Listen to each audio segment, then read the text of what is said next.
Nah, dalam konteks berbuat dosa, berbuat salah, berperilaku zalim itu ada terbagi secara umum pada dua bagian. Yang pertama, ada terkait dengan Allah secara langsung, tidak terkait dengan manusia pada umumnya, hakun adami. Yang terkait dengan Allah, hak Rabbil Alamin, misalnya terkait dengan ibadah ritual seperti sholat, kan?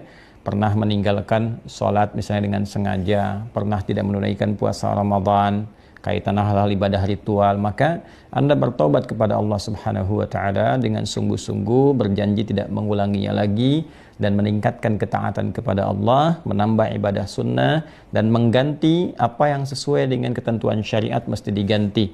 Kalau puasa tentu ada qadha yang harus dilakukan dan ketentuan-ketentuan lainnya yang telah secara sempurna dirumuskan oleh para ulama dalam kitab-kitab fikih.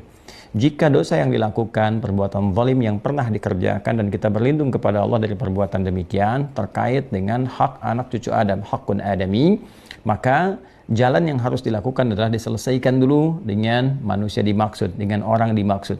Sekalipun Anda memohon ampun kepada Allah Subhanahu wa taala tapi tidak meminta maaf, tidak menyelesaikan dengan orang yang bersangkutan, maka tobat yang dilakukan itu belum sempurna, masih menggantung dan masih akan dibahas dalam hisab saat kembali kepada Allah Subhanahu wa taala, bahkan berpotensi nanti jika melahirkan pengaduan dari orang yang terzalimi mengurangi pahala yang telah Anda dapatkan. Nah, dalam konteks berbuat dosa, berbuat salah, berperilaku zalim itu ada terbagi secara umum pada dua bagian. Yang pertama, ada terkait dengan Allah secara langsung, tidak terkait dengan manusia pada umumnya, hakun adami. Yang terkait dengan Allah, hak Rabbil Alamin, misalnya terkait dengan ibadah ritual seperti sholat, kan?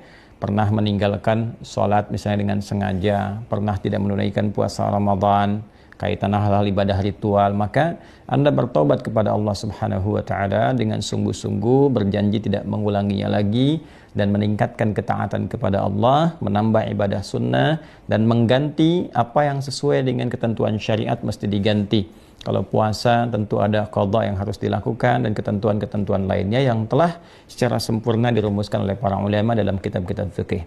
Jika dosa yang dilakukan, perbuatan zalim yang pernah dikerjakan dan kita berlindung kepada Allah dari perbuatan demikian terkait dengan hak anak cucu Adam, hakun adami, maka jalan yang harus dilakukan adalah diselesaikan dulu dengan manusia dimaksud, dengan orang dimaksud. Sekalipun Anda memohon ampun kepada Allah Subhanahu wa taala tapi tidak meminta maaf, tidak menyelesaikan dengan orang yang bersangkutan, maka tobat yang dilakukan itu belum sempurna, masih menggantung dan masih akan dibahas dalam hisab saat kembali kepada Allah Subhanahu wa taala, bahkan berpotensi nanti jika melahirkan pengaduan dari orang yang terzalimi mengurangi pahala yang telah Anda dapatkan.